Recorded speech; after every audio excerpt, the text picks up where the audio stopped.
Hello, I am Melissa Ballesteros, and I sit in the Volunteer Development Committee. I got my ribbon, and on the content team, and I'm also a member liaison. So I do a lot of things around ILTA. I love ILTA, and I'm here with James. How about you introduce yourself? Hi Melissa, yeah, I have far fewer ribbons than you do, but I'm also an ILTA volunteer. I'm an ILTA buddy. I'm on the programming committee, and I chair the UK litigation special interest group. Wow. So you may have less ribbons, but very important ones. I have a lot of fun too. Thank you. Well, it's great to be here with you. Thank you so much. I'm excited to learn more about you, but I'm also excited to share with others out there what we're doing here, right? Yeah. And what this is all about. So why don't you tell us a little bit about what all those ribbons mean and why you're here today? Okay, sure. And well, as I said to you before, I'm hoping to ask some questions to you as well. So I know I'm on the hot seat, but I'm hoping that you'll also talk. I'll play. So my name's James MacGregor. I founded a firm called Ethical E-Discovery, and I founded it about 2.5 years ago. I've been in the e-discovery world for some time. I began my career in the US originally, probably about 15 years or so ago in this space. And from about the second year that I started working in the e-discovery industry, I started coming to ILTACON. There were two major conferences that I attended. One was Legal Tech, as it was called at the time in New York, and the other was ILTACON, which, as you know, rotates around these various different places.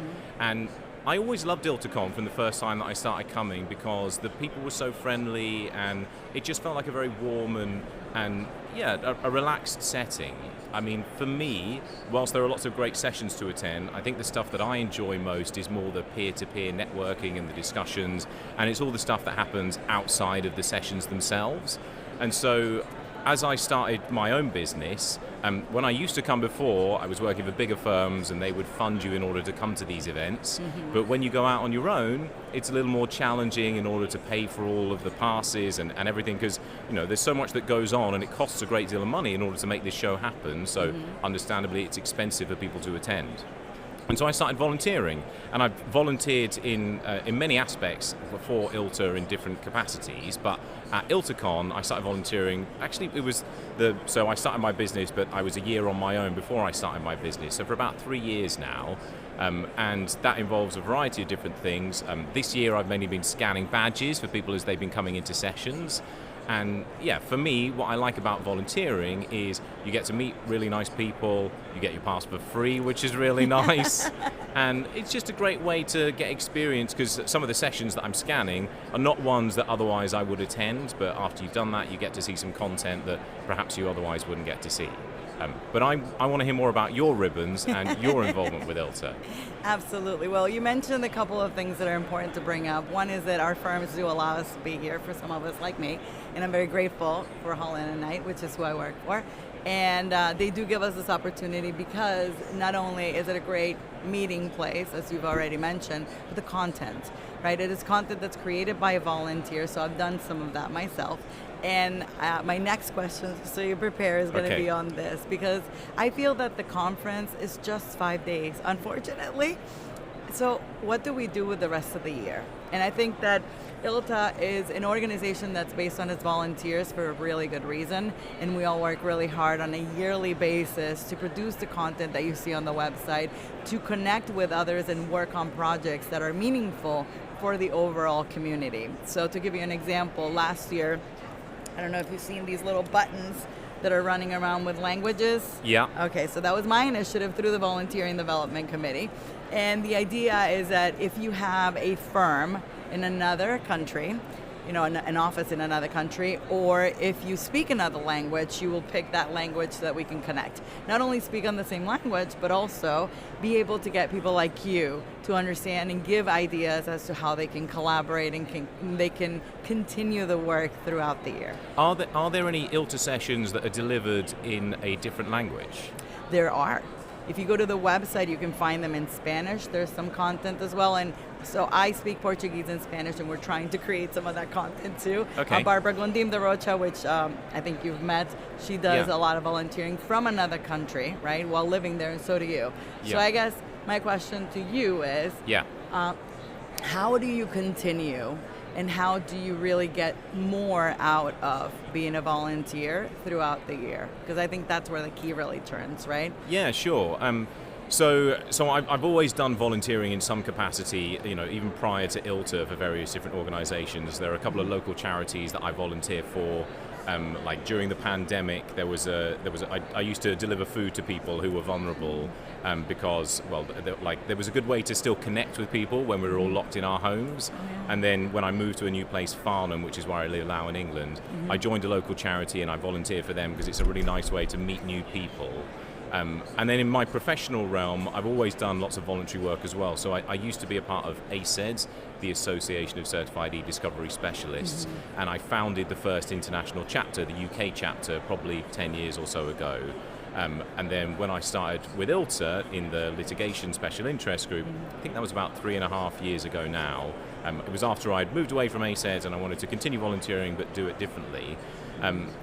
For me, I think the benefit that I get from ILTA, and that I think other people derive from it, and I'm talking specifically about the litigation special interest group that I run, we meet about once a quarter, roughly, and in that room are the heads of e-discovery at all the major law firms in the UK, and we talk about things under Chatham House rules, so it's protected as an open forum to discuss whether it's a technology, whether it's a workflow, things that you want to get the opinion of other people in the same situation, but you want it to be free from any kind of sales pitch. So there's no one in there who stands to benefit from any way by pushing a particular agenda or a particular idea.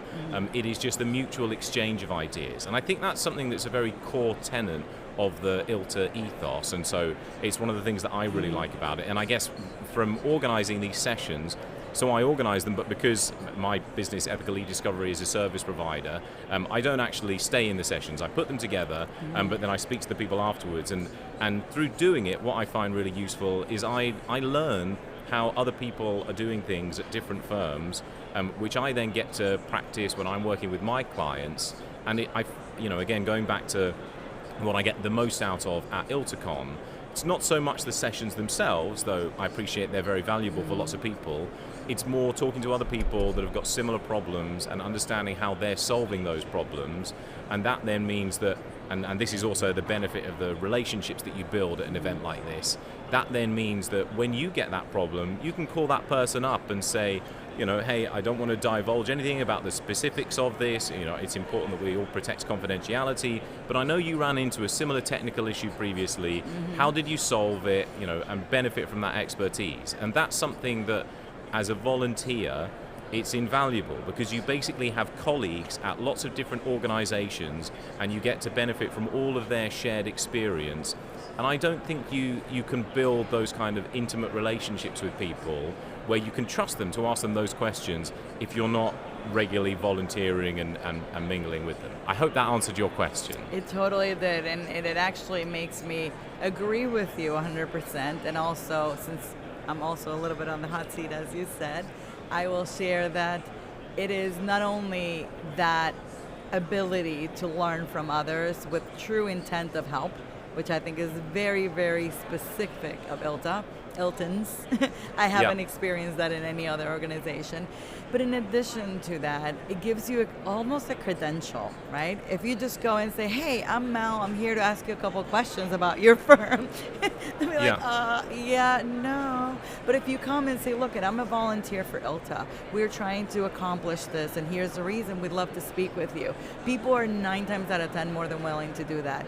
And now you mentioned something else about being here and how you can also build those relationships. Well, I would like to bring up, if you haven't, that we have a little clicky thing here. Yes, okay, good idea. Well, in right? case people are here now. That? I don't think we've done it yet, have we? Yeah. Okay, all right, and good. so when you see it click green, right, it shares our contact information. I don't know if you've done it, but it actually shares with 4 and even 6 people. Like you can all click, boom, and everybody gets connected. Now what I do with that is you end up with your click database, your contacts. afterwards, I schedule virtual coffees with people. So I know we've connected, we only had a few minutes. And so once you have those few minutes, you have an idea, but now you have their contact. So I sort it by interest of where we may be more interested to speak. And then I keep going throughout the year. There's no rush, right? Yeah. What do you do to stay in touch with the people that you meet here?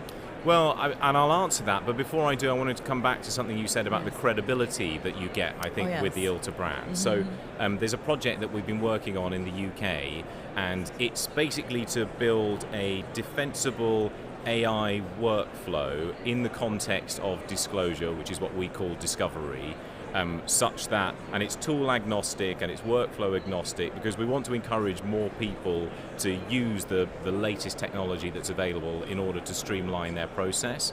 And none of the law, so there are lots of law firms that I've been working with on this project, but understandably they didn't want to do it under the law firm banner, because it's important that there's an independence here, and that's the other great thing about the ILTA brand. This is not pushing one particular agenda or one particular way of doing things. It's a truly collaborative, collegiate process. And so now, as a result of the litigation special interest group doing it under this ILTA banner, I think there's more credibility to the project, and it's just a great way to help get people involved and to do something, because they're all volunteering their time in order to put this together as well for the benefit of the industry. Because I think there's a philosophy that a rising tide raises all boats, and actually, we can all benefit from the improvement and the adoption of technology, and that is the very ethos of ILTA, right? That is why everybody is here, in order to encourage the legal profession to use technology more efficiently for their benefit and for their clients' benefit. And so, to go back to your question about when I am here and when I do try and connect with people, I totally agree with what you said. I mean, it's sensory overload, this place, isn't it? It is. And so, when you speak to everyone, and if you've got 15 coffees that you're having that day, it's almost challenging to try and retain all of that. So I use it as much as an opportunity to meet someone briefly. I'm still quite a big advocate of the face-to-face, and so being able to shake someone's hand, being able to see someone in person, even if it's for 5-10 minutes, I think is a really important thing to do. And then exactly that, afterwards, like if either, because sometimes it might be that you meet people, and because legal tech is a broad church, they might be in a very different sector and they might not do something that's particularly relevant to you. And in fact, so I had a meeting earlier on with someone who's completely outside of my realm of expertise, but I think I know who would be a good connection for them. And so often when I meet people like that, I think, hey, look, I don't know if you and I are helpful to one another, but I think this person is definitely someone that you should meet, and you try and spark those conversations. And so, I'll do the same. After I've met with everyone, I'll think, okay, well, look, who can I be useful to? Who can be useful to me? Let's arrange a proper virtual call at some point when we've gone past having to catch up on all of our work, having been gone at this conference for a week, and see if we can foster some kind of meaningful relationship there afterwards. And then also, who else can I connect? Out of all the people that I've met, who's going to be useful to each other? Because, I think that's very much the ethos of the ILTA world. I couldn't agree with you more. It's very much the ILTA brand. I think that as much as you would be willing to help an ILTAN with a question, you want to connect them, right? You want to make sure that they succeed and that they get not just a conference, not just a pen, right? Not just all the wonderful swag, by the way, that we have here, but those really meaningful relationships, because this is a really small industry. People believe that it's huge. It really isn't. And most people outside of law firms will never imagine that the amount of professional staff that is needed in order to have a successful business in this industry is really staggering. I mean, so they go around, right? So you're here today, but tomorrow you're in another company, and we can still help each other out. Right? Absolutely. I mean, you say it's small, but you come to a place like this, and again, this is from a British perspective, right? We have ILTA Europe in London every year in November. And, this is 50 times the size of it. And, this colossal hall here with these thousands of different software and service providers. I mean, it's a massive community, but I take your point about the people that actually work within it. Many of us who've been doing it for a long period of time, we may move firms or we may move brands, and you still acquire that institutional knowledge. And I'm certainly a believer that actually people that have been at a few different places get to see the world a bit differently, because if you're just in the same institution for the entire period, it can be quite challenging then to see a different way of doing things, whereas actually, and again, that's the benefit, you get everyone's expertise by being part of this community in a way that you might not if you're just one person in a firm or at a service or software provider with your small team of colleagues. Absolutely, and that's also part of what ILTA does really well, which is gives access to your full list of employees, right? And so I think that sometimes, even though that's fantastic, it has been for me a challenge sometimes to let everybody know what this is about, because it's not always relevant, or it's not always the moment, and so it's difficult for people to take advantage of what really is a benefit here. And so with that in mind, I would like to ask you, do you have any suggestions, or recommendations for two things?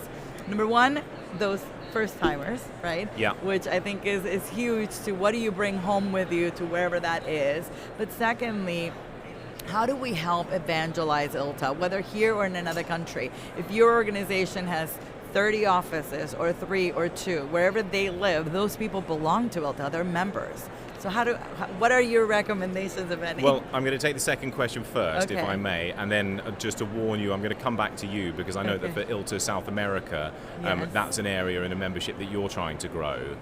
So I'm interested to get your thoughts on it as well. But I mean, as I say, when I first started coming to ILTA 15 years or so ago, it was, even though it's the International Legal Technology Association, it was more of a US audience and a US business. I think that the international reach is growing massively, and so I sit on the international programming team, and it's notable that obviously this past year we've had Tony McKenna, who's an international president serving for ILTA, and I think that's done a great deal in order to expand the reach. And on our international committee, of which there are many senior people at law firms who are helping evangelize this, we spend a lot of our time focusing on how do we get more international members, and there are a few things that we do for that. So one is all the law firms who are already members of ILTA in the US often don't communicate to their UK colleagues that actually we are a member of this great organization and you can benefit by attending for local events. So we do a lot of work trying to identify the firms that we know are existing ILTA members and reminding them to tell their people internally that actually there's all this great stuff that's happening in Europe as well, and you can access this content and you can attend these events. So I think that's part of the way that we do it.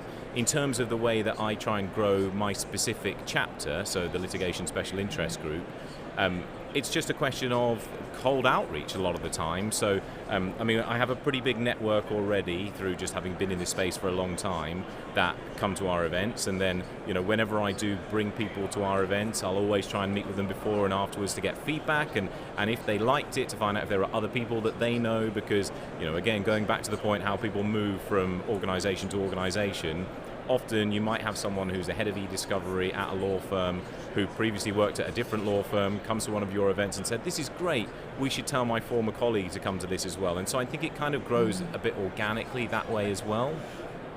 To come back to the first timer question. Yes. I mean, as I say, it's sensory overload here. So it's a really tough thing to know how to navigate it as a first timer. One of the we talked about the buddy program, which I signed up to this year and which I've done for a few years. I think that's really useful, and this is another thing that I think ILTA does really well. They connect you with people before the conference itself, and so I've got 3 different people that I'm buddying with this year, and we had just a video call last week just to introduce ourselves, say hello, find out what it was that they wanted to do. Each of them had slightly different requirements or desires whilst they were here, so listening to what it was that they wanted to get out of it. Some of them were more interested in the content, some of them more interested in the networking. I then kind of made some suggestions, and then we also arranged, and this is another great thing that I think ILTA does, on the Sunday night to meet at the opening reception.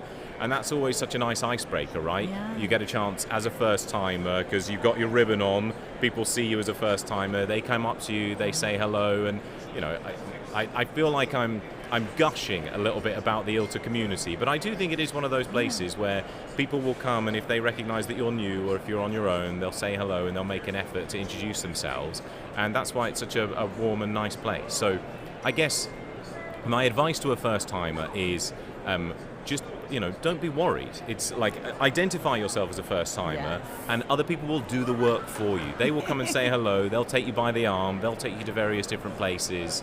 Now anyway, I wanted to go back to my question about effectively asking you the same question back, Yes. building the international brand, and particularly in the context of South America. So what's the work that you've been doing in that capacity, and how do you think we continue to grow our international reach? Sure. Well, there's, I think, a lot of work to be done, and I think it's more on the psychology side, actually, more so than anything else. With Latin America in particular, because my heritage is Colombian, my family lives in Colombia, and I work a lot with Mexico and Colombia specifically. And we are used to loving everybody that's not from our country, right? Yeah. And everything that's not from our country. So if we build this beautiful glass, James, I built this beautiful glass. It has magic water, but I'm sure that in the US they have triple magic water. Okay. You know what I mean? Yeah. And so I'm not going to bring this over there because they got triple magic water, right? And so it is more of a reluctancy of people to join a place where if you ask, would you come speak? Like, I want to hear what you have to say. They'll be like, no, I want to go there and learn from you, right? And so I am trying to turn the sight a little bit from us, our committees, and looking to what we can find for technology specifically in our universes in Latin America. People there build technology that's incredible with very little resources, with very little time, and it's helping them get through. And now I will say, it's not always great, as in the processes, because we have a tendency of putting a Band-Aid on it and it becomes permanent. But all of that to say that I just think that we need to find ways of changing the way we face things and absorbing content from both ends. And so if we're able to understand that they're going through a process too, that they are being affected by AI and everything that we have issues with ourselves, but they are living in a place where they're not in the race for AI, right? They will never have the resources or, the technology and the data centers, everything that's needed in order to be a potency in this race. And so it's been really difficult sometimes, I feel, for those organizations to believe that they are thriving when they are. So what I try to do is meet when I go there with other organizations and understand what is it that they're doing and celebrate that, first of all, because I think it's important that we connect with each other and we network and we commiserate over our issues. But also it's about them understanding that ILTA is what you just described. That we are not going to say, oh, come, we'll teach you. People want to know about you. They want to understand who you are. And I think that whole full circle ends with a lot of the programs that you just discussed. Like, I was part of the mentor program. Okay, and that's how I met Barbara Gondim.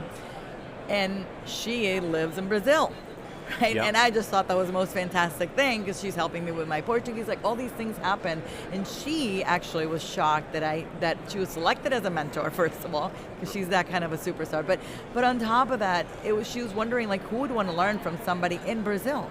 Turns out that is right. Like, people want to learn. So I think that the more we make awareness of the fact that we're all on the same boat, we all have the same challenges, and we all want to help just as much, I think that that's going to bring our community a lot more together. So that's what I try to do.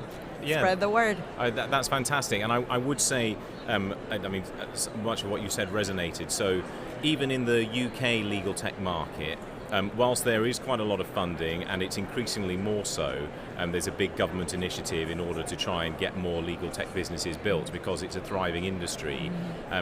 It's still America that leads the way, I think, in terms of the advancement of legal technology. And it's just because of, the resources and the business of American law, and there's, just so much more funding here as well. And that's why I think, actually, as a legal tech practitioner in the UK, abroad in international markets, the other major advantage of ILTA, because it's a US-led organization, even though it's an international one, is often there are trends here that you can witness which will percolate in your own market, in a year or two's time.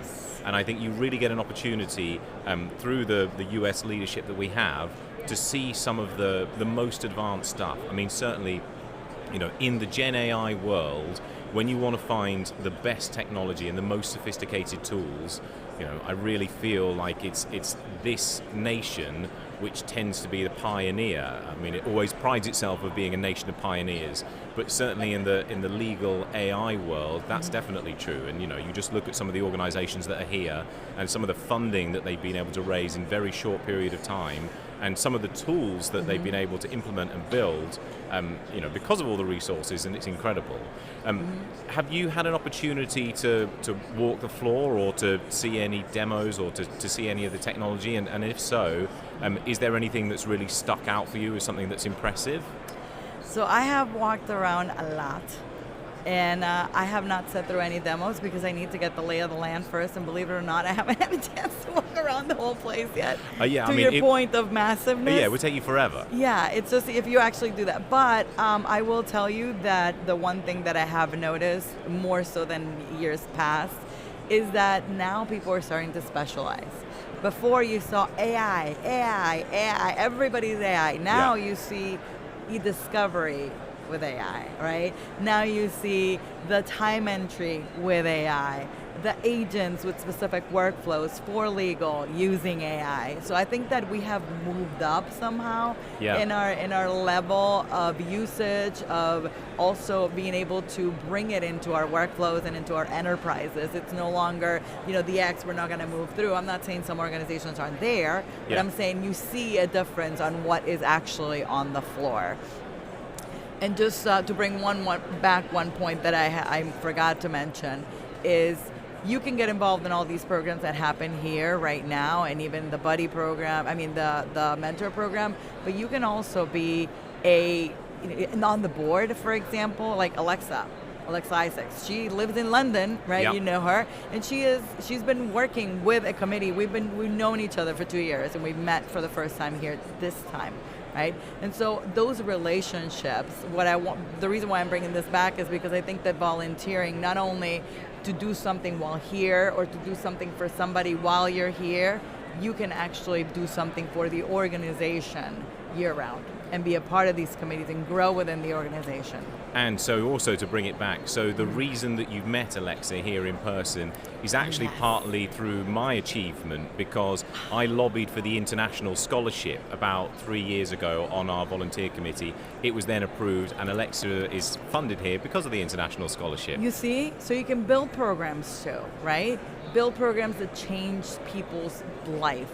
This is life-changing. I know it may seem crazy, but it really is. I don't think you would disagree with me on that. Absolutely. And I was going to say, so if you haven't had a chance yet, when you do get to walk the floor, if you go to the Startup Hub in particular, and you see some of the companies there, and they are very much in their infancy, but something like this is just such an amazing opportunity, because there will be companies on that section over there, which will end up on that section over there at some stage. It just takes meeting the right people, getting the right connections, and the sky's the limit.